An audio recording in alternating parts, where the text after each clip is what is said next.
ሰላም ሰላም እንዴት ናችሁልኝ? የተከበራችሁ ውድ ቻናል ቤተሰቦች፣ ዛሬ እንግዲህ እንደተለመደው ለየት ያለ ቪዲዮ ይዤላችሁ መጥቻለሁ። እንግዲህ ከፊታችን እንደምትመለከቱት በመሰራት ላይ ያለ ግድብ ነው።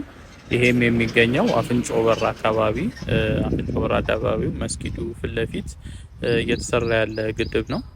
እንግዲህ ከዚህ ቀደም ይሄ ጠበብ ያለ ወንዝና ብዙም ምቹ ያልነበረ ቦታ ነበረ። አሁን እንግዲህ እንደምትመለከቱት በጣም የሚያምር አይነት ግድብ እየተሰራበት ነው የሚገኘው። እንግዲህ ትላንትም ታስታውሱ ከሆነ ቀበና አካባቢ ላይ ተገኝተን ነበረ። እንግዲህ ቀበና ላይ እየተሰራ ያለው ግድብ እንግዲህ አዲስ አበባ ውስጥ አሉ ከተባሉ ትልቁ እና አንደኛው ነው። እንግዲህ እንደ ሁለተኛ የሚቆጠረው ደግሞ ይሄ እዚህ አፍንጮ በር ጋ ያለው እየተሰራ ያለው ነው። ቦታው እንደምትመለከቱት ነው። በጣም ተለውጧል። እንግዲህ ከዚህ በፊት ይሄን አካባቢ የምታውቁት ካላችሁ በጣም የቆሻሻ መጣያ የሽንት ቤትና የተለያዩ የፍሳሽ መስመሮች እንግዲህ ከወንዙ ጋር ተገናኝተው አብረው ወንዙን ተከትሎ የሚሄዱበት ቦታ ነበረ። አሁን ላይ ግን እንግዲህ ከከተማችን የወንዝ ዳር ልማት ጋር ተያይዞ በጣም ጽድት ብሎ እንግዲህ ለጎብኚዎችም ለነዋሪዎችም ምቹ ቦታ ሆኗል። እንግዲህ ዛሬ የምንመለከተው ይህንኑ የአፍንጮ በር ግድብን ነው። በነገራችን ላይ ሁለት ግድብ ነው ያለው እዚህ ጋር አሁን ያየነውና ትንሽ ቆይቶ ብለን ደግሞ ወደ መጨረሻ አካባቢ ላይም አለ ራስ መኮንን ድልድይ ጋርም እንዲሁ ሌላ ግድብ እየተሰራ ነው የሚገኘው። ቅርብ ለቅርብ ናቸው። እንግዲህ ሁለቱንም በደንብ የምንጎበኛቸው ነው የሚሆነው። ከሱም በተጨማሪ የወንዝ ዳር ፓርኩም እዚሁ አፍንጮ በርም ራስ መኮንን ድልድይ ጋርም ያሉትን የሪቨርሳይድ ፓርኮችንም በደንብ እንጎበኛቸዋለን። እንግዲህ እስከ መጨረሻው አብራችሁን ቆዩ።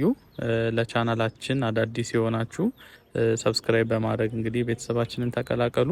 እንዲሁም ቪዲዮውን ላይክ እና ሼር በማድረግ ሌሎችም ጋር ተደራሽ እንዲሆን የበኩላችንን አጋርነታችንን እናሳይ።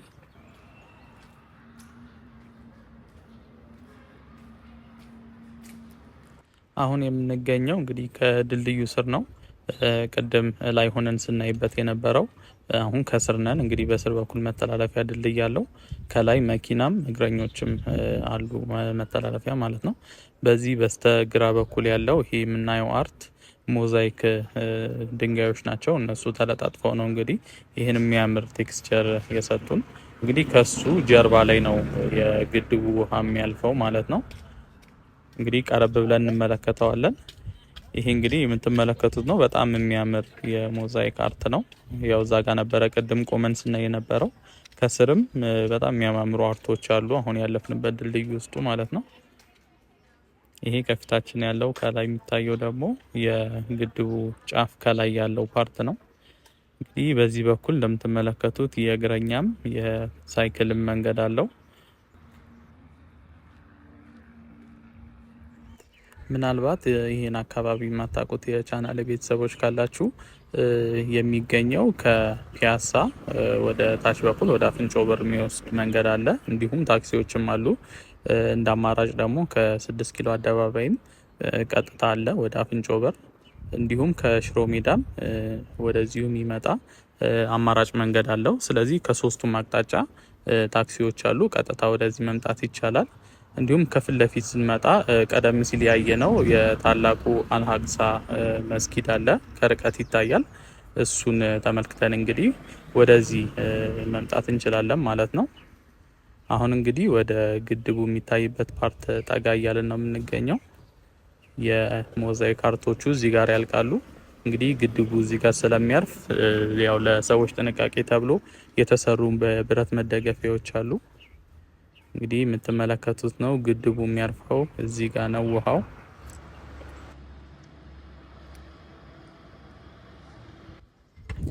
እንግዲህ እንደምትመለከቱት የተወሰነ ደለል ሞልቶታል የውሃው ማረፊያ ቦታ ላይ። ያው ገና ነው ግድቡ በእርግጥ አልተጠናቀቀም። ያው ስራ ላይ ስለሆነ ከላይ የመጣ በተለይ ደግሞ ሰሞኑን ከበድ ያለ ዝናብ ዘንቦም ስለነበረ ከላይ እየጠረገ ያመጣው አፈር ሞልቶት ነው እንግዲህ ለመሰብሰብ ተሞክሯል። እንግዲህ አሁን ይሄ የማሽኖች ገብተው ሙሉ ጠርገው የሚያወጡት ነው የሚሆነው። እንግዲህ በደንብ ተጠናቆ ውሃ መያዝ ሲጀምር ልክ እንደ ቀበናው ግድብ በጣም የሚያምር አይነት ገጽታ ነው የሚኖረው። እንግዲህ ግድቡ ይሄ ብቻ አይደለም እንደነገርኳችሁ። ይህን ተሻግሮ ከአፍንጮ በር ደግሞ ወደ ታች ወደ ራስ መኮንን ድልድይ ጋርም ሌላ እንዲሁ ግድብ አለ። በቅርብ ጊዜ ውስጥ እንግዲህ ሁለቱም ግድቦች ተጠናቀው እንዲሁ ለአገልግሎት ክፍት ይሆናሉ የሚል እምነት አለኝ። እንግዲህ ተጠናቀው ስራ ሲጀምሩም የጀልባ ጉዞ ይጀመራል አንድ ላይ ማለት ነው።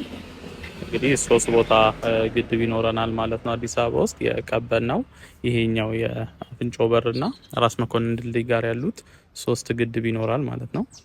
እንግዲህ ያው ግድብ ሲባል እንደ ሌሎቹ ግድብ ለኃይል ማመንጫነት ሳይሆን ለቱሪዝምና እንዲሁም የወንዞቹን የጤንነት ከመጠበቅ አንጻር የሚሰሩ ግድቦች ናቸው እንጂ እንደ አባይ ግድብ ለኃይል ማመንጫነት የሚውል አይደለም።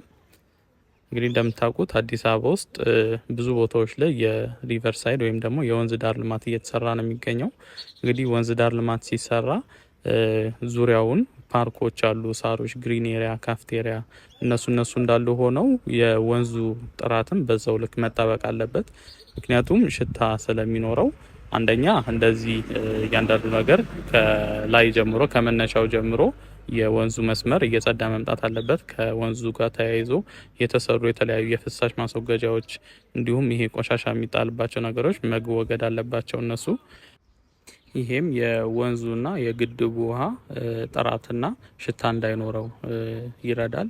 ከዚህም ጎን ለጎን ደግሞ ከጎኑ ያሉት ቦታዎችም እንዲለሙ ማድረግ የግሪን ኤሪያ፣ ካፍቴሪያ፣ እንደዚህ መቀመጫ ወንበሮች፣ የፐብሊክ ስፔሶች፣ የልጆች መጫወቻ የተለያዩ ነገሮች ሲሰሩበት እንዲሁ ለከተማችን በጣም ደማቅ የሆነ ውበት ይሰጣታል። ለቻናላችን አዳዲስ የሆናችሁ ቤተሰቦች እንግዲህ ሰብስክራይብ በማድረግ ቤተሰባችንን ተቀላቀሉ። በየቀኑ በምንሰራቸው የወኪንግ ቱር ቪዲዮዎች አዲስ አበባ ውስጥ አዳዲስ የሚሰሩ ፕሮጀክቶችን፣ አዳዲስ ገጽታዎችን የምናሳያችሁ ነው የሚሆነው። እንዲሁም ይሄን ቪዲዮ ለሌሎች ተደራሽ እንዲሆን ላይክ እና ሼር በማድረግ የበኩላችንን አጋርነታችንን እናሳይ። ጉብኝታችንን እንግዲህ የምንቀጥል ነው የሚሆነው። እንግዲህ አሁን የምንገኘው የአፍንጮ በር ሪቨር ሳይድ ወደ መጨረሻው አካባቢ ነው፣ ግድቡ ጋር ማለት ነው። በነገራችን ላይ ይህን መስመር ይዘን ቀጥታ ስንሄድ የመነን ሪቨር ሳይድ አለ። ከሱም አልፎ የእንጦጦ መቀጠያ ሪቨር ሳይድ አለ። እንግዲህ የሪቨር ሳይድ ዴቨሎፕመንቱ የሚጀምረው ከዛ ነው፣ እንጦጦ መቀጠያ ማለት ነው። እንግዲህ ከዛ ተነስቶ የመነንን አቋርጦ እዚህ ጋር የአፍንጮ በር ሪቨር ሳይድ አለ። ከዚህም ደግሞ አልፎ የራስ መኮንን ድልድይ፣ አራዳ ፓርክ፣ ፍሬንድሺፕ ፓርክ፣ የጊዮን ቀጥሎ የባምቢስ ሪቨር ሳይድ እያለ እስከ ፒኮክ ሪቨር ሳይድ ድረስ የሚቀጥል ነው የሚሆነው። በጣም ሰፊ ከቨሬጅ ነው ያለው እንግዲህ የሪቨር ሳይድ ዴቨሎፕመንት። እንግዲህ አሁን ወደ ታች ያሉት አብዛኞቹ ተጠናቀዋል። ይሄም ኦልሞስት ተጠናቋል የሚባል ደረጃ ላይ ነው ያለው። ያው የግድቡ ፓርት ትንሽ ከሌሎቹ ጊዜ ስለሚወስድ ነው እንጂ እንግዲህ አሁን ከይሄኛውን ስንጨርስ ወደ ሁለተኛው ግድብ የራስ መኮንን ድልድይ ያለበት ጋር ነው የሚወስደን። ወደ እሱ ሄደን ነው እንግዲህ ዛሬ ጉብኝታችን የምናጠናቅቀው። እስከ መጨረሻው አብራችሁን ቆዩ። እንግዲህ ለሌሎችም እንዲመለከቱት ላይክ እና ሼር በማድረግ አጋርነታችሁን አሳዩን። ለቻናላችንም አዳዲስ የሆናችሁ እንግዲህ ሰብስክራይብ በማድረግ ቤተሰባችንን ተቀላቀሉ። መልካም ጉብኝት ይሁንላችሁ።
አይመለስም። ሁለተኛ ላይ